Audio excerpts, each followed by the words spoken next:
Hola amigos y amigas de mi amigo Freud.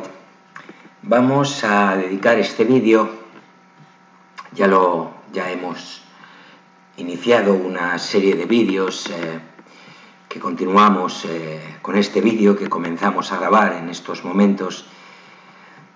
Vamos a dedicar este vídeo, como digo, a los fundamentos o a la investigación científica en psicología, a los fundamentos de investigación, lógicamente científica. No hay investigación que no sea... Bueno, o no me voy a meter en ese jardín.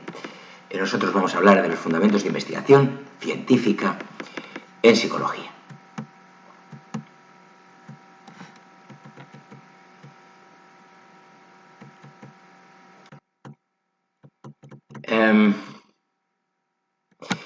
Se trataría de conocer las características de la ciencia y del método científico, así en principio, en general, ¿verdad?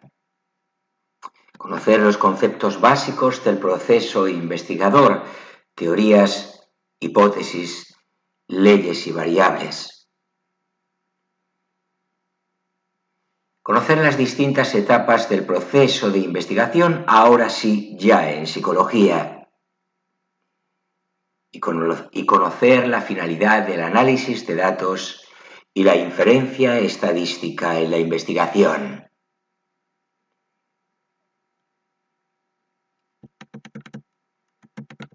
Dicho esto,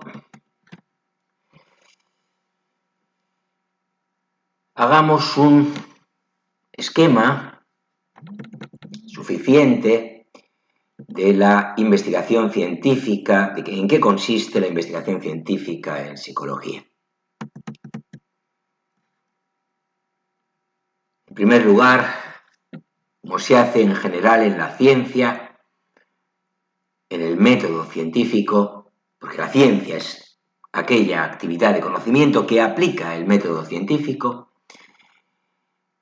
y ahora veremos de qué se trata, comienza la aplicación de este método con el planteamiento de un problema y la definición de las variables implicadas o relevantes.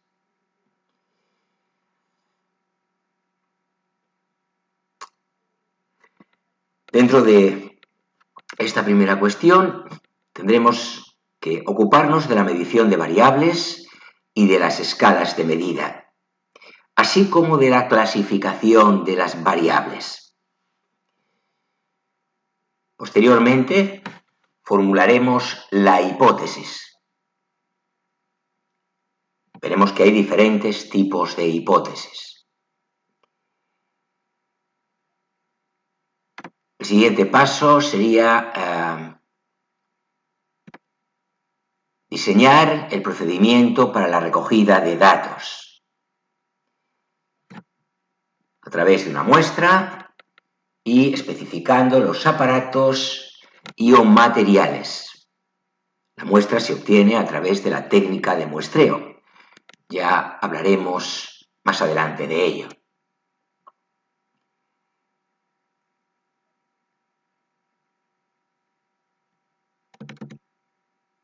Análisis de datos. Siguiente paso. Una vez que estos han sido recogidos y a partir del análisis de datos, el contraste de hipótesis dentro del marco de lo que ya conocemos como inferencia estadística.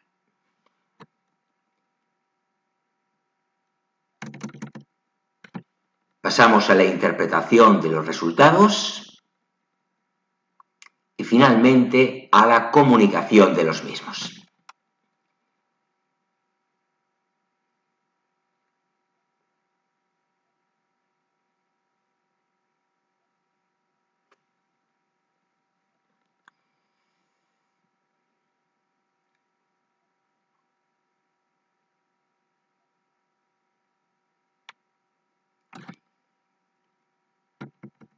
Bien, dicho esto, antes de nada queremos recordar aquí, porque estamos hablando de investigación, por lo tanto, de descubrimiento, de aprendizaje. Vamos a citar aquí, antes de ponernos estrictamente con la exposición, a Mark Twain y a John Powell. Los dos vivieron entre la década de los 30 del siglo XIX y murieron ambos en los primeros años del siglo XX. El primero, Twain, nos dejó esta sentencia: un hombre con una idea nueva es un loco hasta que la idea triunfa. Powell nos dejó la siguiente aseveración: el único error real es aquel del que no aprendemos nada.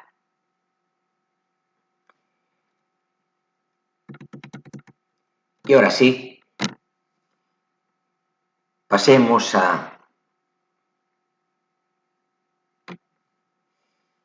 aprender a desarrollar contenidos sobre los fundamentos de investigación en psicología. Con este vídeo queremos iniciar a la audiencia en las fases del proceso de investigación en psicología,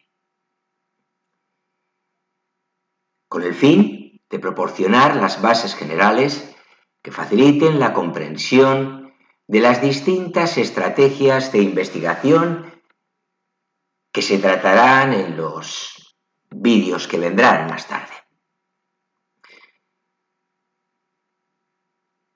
También con el fin de que, en definitiva, la audiencia llegue a adquirir los conocimientos necesarios para comprender y valorar de forma crítica los trabajos clásicos y actuales de la investigación psicológica.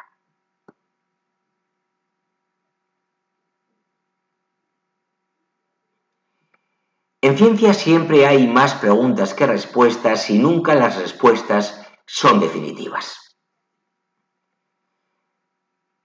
Pero tal como nos sugieren las citas de Twain y Powell que acabamos de aportar, el progreso en el conocimiento se debe al esfuerzo investigador y a la propuesta y al contraste de ideas, siempre considerando que los errores pueden ser tan informativos como los aciertos.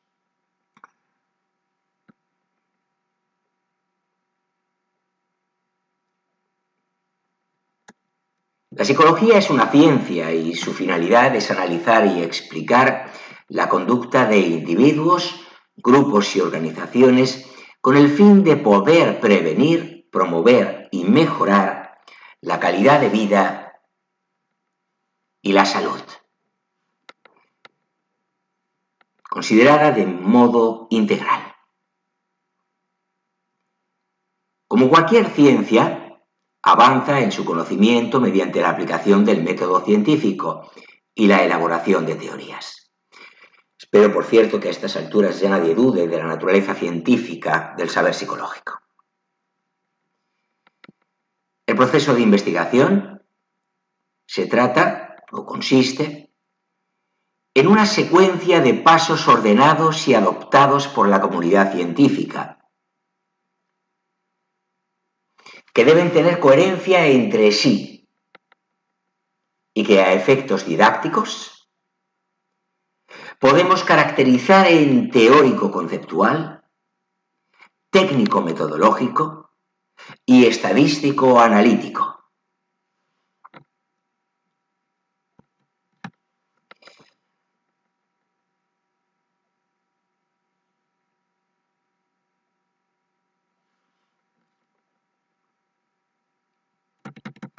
Una vez planteado el problema y formuladas las hipótesis, lo que constituye el nivel teórico-conceptual, llega la etapa de seleccionar la metodología o procedimiento para la obtención de datos,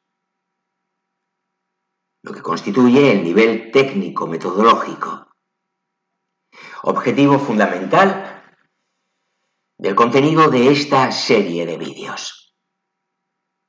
que dedicaremos a los fundamentos de la investigación en psicología. La complejidad del objeto de estudio de la psicología justifica y explica la diversidad de estrategias metodológicas para la recogida de datos, tanto cuantitativas como cualitativas, compartiendo todas ellas, eso sí, el método científico.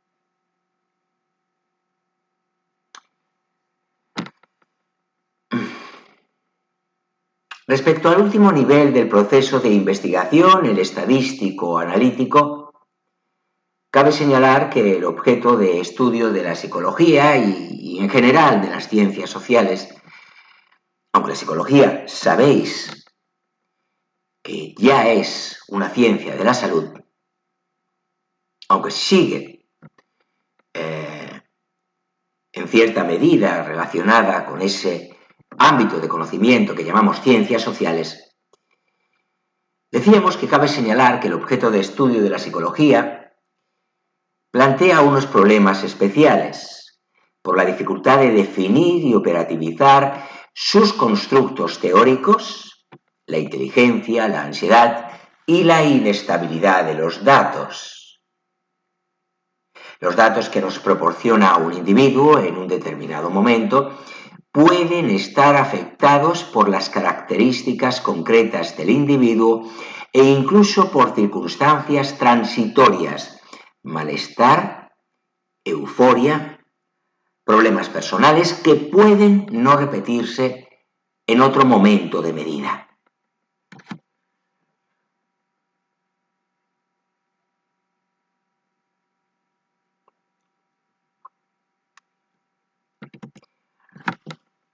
Los datos llevan consigo una varianza o variabilidad de error, que se definiría como la diferencia entre los valores reales que se obtendrían de no presentarse alteraciones y los valores que observamos de forma sistemática.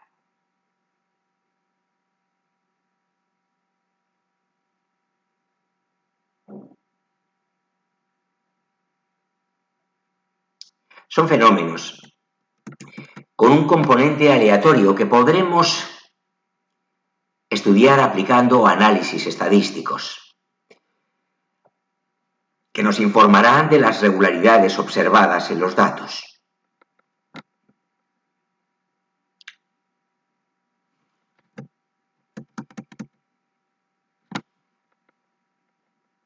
Cuando hablamos de fenómenos con un componente aleatorio, hacemos un pequeño alto en el camino, nos referimos a ello frente a los fenómenos causales o deterministas que se producen siempre como consecuencia de una circunstancia determinada.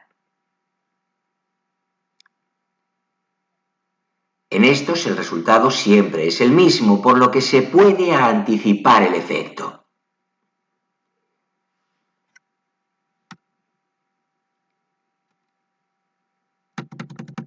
Bien.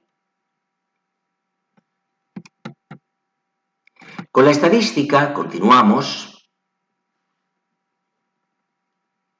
Conseguimos extraer conclusiones fiables y válidas en situaciones de variabilidad e incertidumbre. Ni que decir tiene que, a pesar de que los datos psicológicos estén afectados por cierto grado de error, los investigadores debemos poner todo de nuestra parte para que este error sea mínimo, por lo que habrá que poner especial cuidado en la recogida de datos.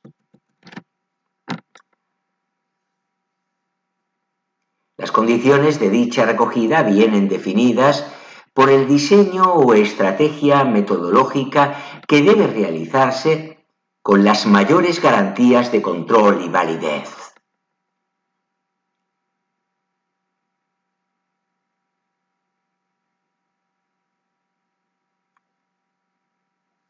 A estos dos aspectos dedicaremos los vídeos 3 y 4 de esta secuencia que cuya segunda parada es la grabación de hoy,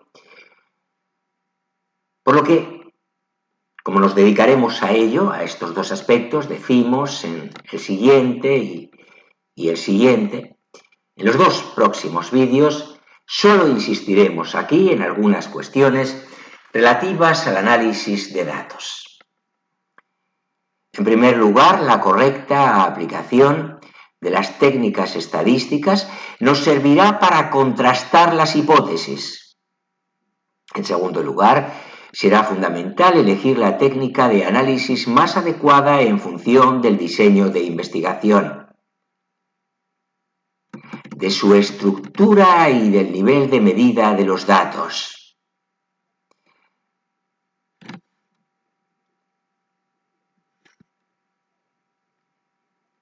Repasaremos a continuación las escalas de medida y diferenciaremos los contrastes paramétricos y no paramétricos. Y en tercer lugar, el análisis estadístico debe estar al servicio del investigador para la descripción de los datos, la búsqueda de regularidades y de relación entre las variables, entre otras cuestiones. Es lo que llamamos estadística descriptiva, pero además de las posibilidades de generalización a la población. Es lo que llamamos estadística inferencial.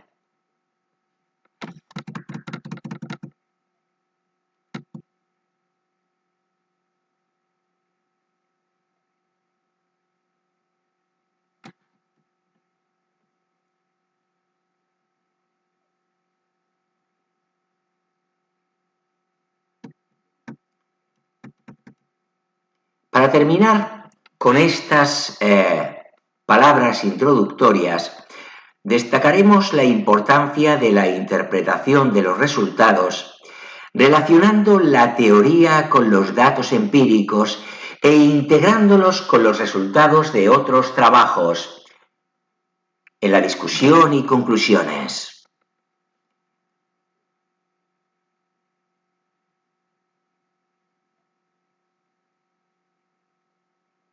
Esta interpretación nos llevaría nuevamente al nivel teórico conceptual, reflejando el carácter cíclico del proceso investigador. El último paso de este proceso es dar a conocer los resultados a la comunidad científica a través del informe, cuyas claves expondremos al final. Será lo último que hagamos de esta serie de vídeos que dedicaremos en los próximos meses a los fundamentos de la investigación en psicología. Hablamos ahora con un punto de vista más amplio, con una perspectiva más amplia de la ciencia y el conocimiento científico, en el marco del cual se inscribe el conocimiento psicológico. El conocimiento de la realidad que nos rodea se obtiene y transmite de muchas maneras, como las tradiciones culturales, las costumbres, entre otras posibilidades. Al conocimiento basado en estas fuentes se le denomina conocimiento ordinario. No obstante, este tipo de conocimiento no es suficiente para resolver ciertos problemas.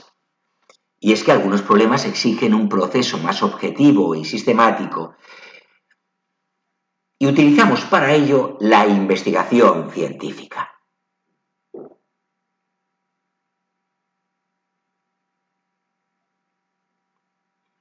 Podemos definir el conocimiento científico como el que se adquiere por la aplicación del método científico.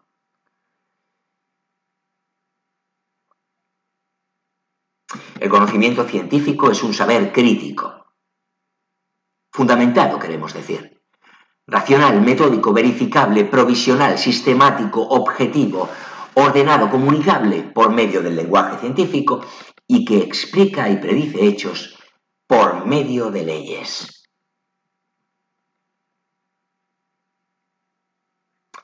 La sistematización del conocimiento científico se realiza a través de elaboración de teorías.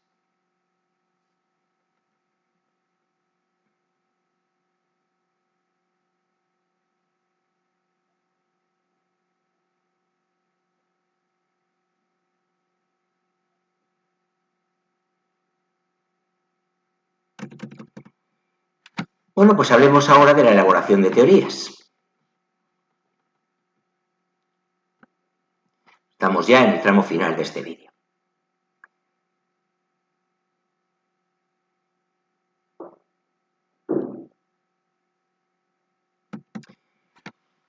Siguiendo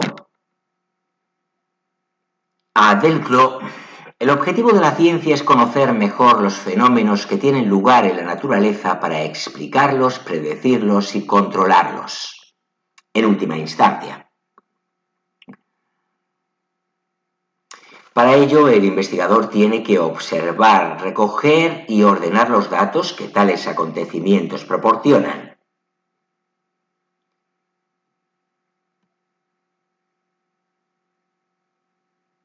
A partir de estos hechos,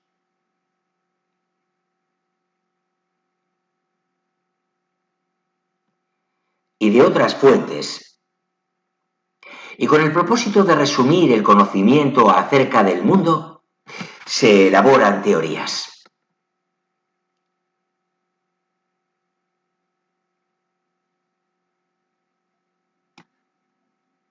Podemos definir la teoría como una agrupación de esquemas conceptuales formados por conjuntos de hipótesis con los que representamos el conocimiento científico de forma sistematizada.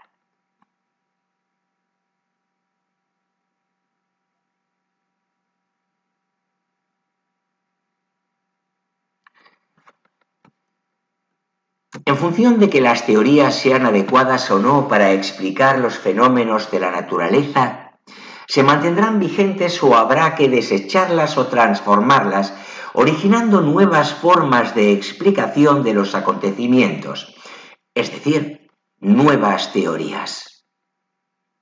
Las teorías científicas también proporcionan las leyes que explican las uniformidades que se observan en los hechos.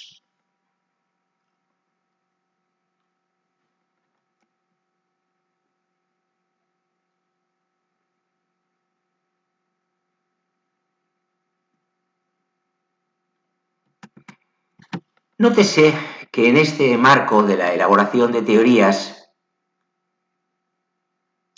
hemos subrayado algunos términos. Hemos hecho énfasis cuando los mencionábamos.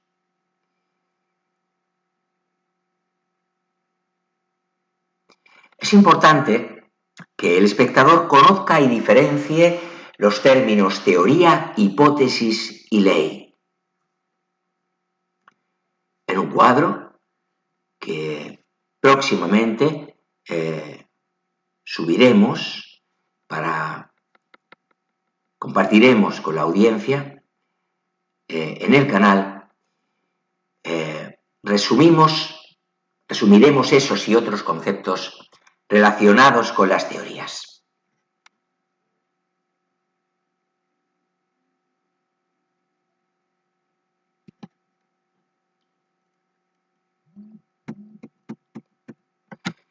Vamos a terminar hablando, digamos, es un avance de ese cuadro que subiremos, que colgaremos en mi amigo Freud, en el canal. Vamos a terminar con un avance de algunos términos relacionados con las teorías. En primer lugar, hipótesis científica. Una hipótesis científica es un enunciado teórico referido directa o indirectamente a acontecimientos no sujetos hasta el momento a contrastación empírica y que es modificable a la luz de nuevos datos.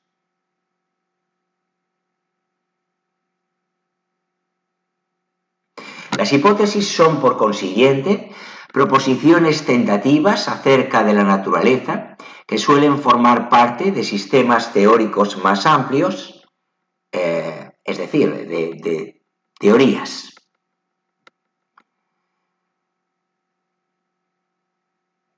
Las hipótesis nacen del armazón teórico de una teoría. Tienen el objetivo de enunciar aspectos determinados relacionados con la teoría y de hacer que ésta sea contrastable empíricamente.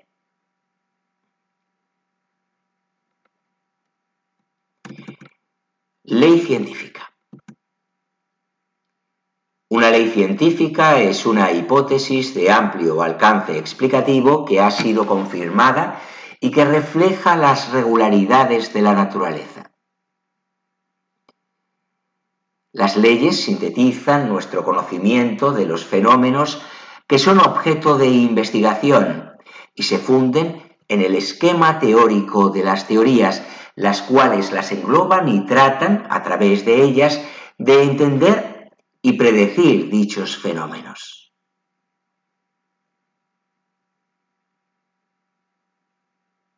No todas las hipótesis confirmadas pasan a ser leyes científicas.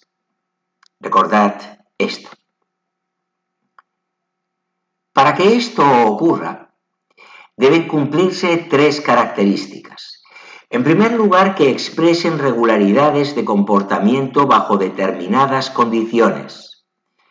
En segundo lugar, que sean universales, esto es, aplicables a todos los elementos particulares que queden incluidos en el enunciado de la ley. Y en tercer lugar, que establezcan una relación necesaria entre las condiciones antecedentes y consecuentes de su enunciado.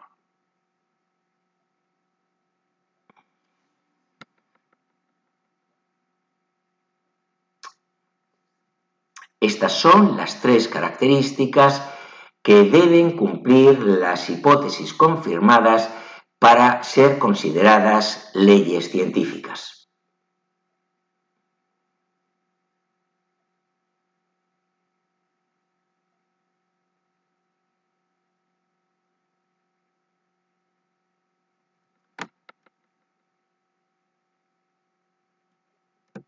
Las teorías hacen uso de una serie de términos que son extraídos del lenguaje común o de otras teorías científicas para describir los fenómenos observados en la naturaleza. Son los llamados términos primitivos. Estos términos provienen de ámbitos externos a la propia teoría y no es función de la misma definirlos, ya que pertenecen a otras áreas de conocimiento en las que ya están definidos.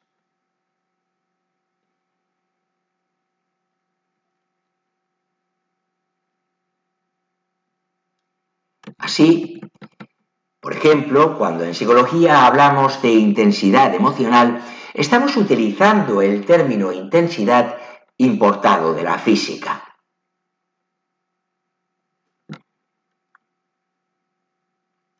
Por otro lado, los constructos o conceptos son términos que pueden aparecer en las teorías, hipótesis o leyes, y que utilizamos para referirnos a variables que no son directamente observables.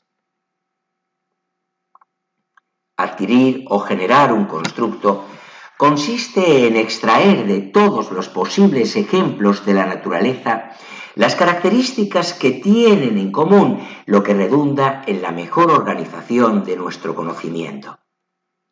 La psicología ha producido una gran cantidad de constructos que intentan definir lo que hay bajo una serie de manifestaciones de la conducta.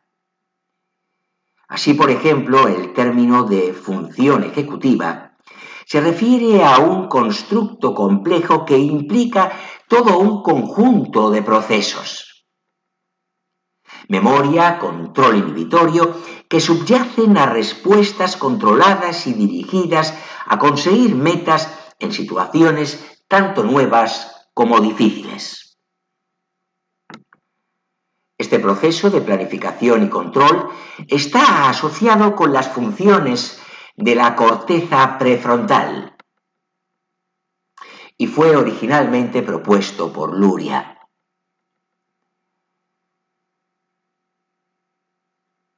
La utilización de los constructos dentro de las teorías es más complicada que la de los términos primitivos porque no están tan bien definidos al ser abstractos.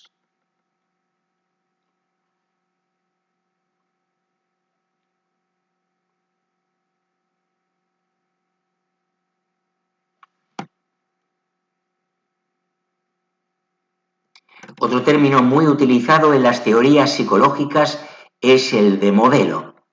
Podemos definir modelo como la representación arbitraria de una parcela de la realidad que sirve para simular su funcionamiento.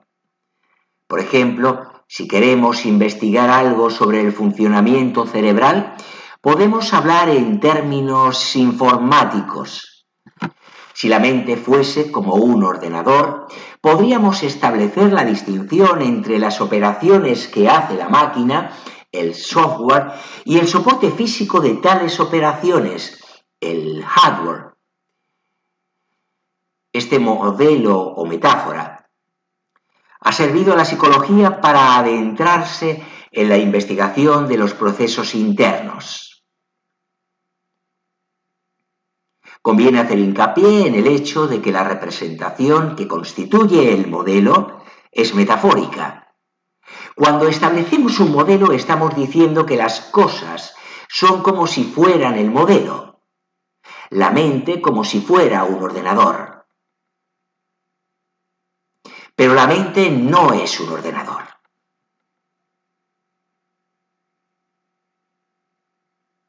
El modelo que acabamos de referir es muy general, pero se pueden postular modelos más específicos. Por ejemplo, en algunos ámbitos muy concretos de la investigación en procesos básicos, se ha recurrido a las matemáticas como instrumento que permite la formulación de modelos de funcionamiento de sistemas tales como el atencional o el perceptivo.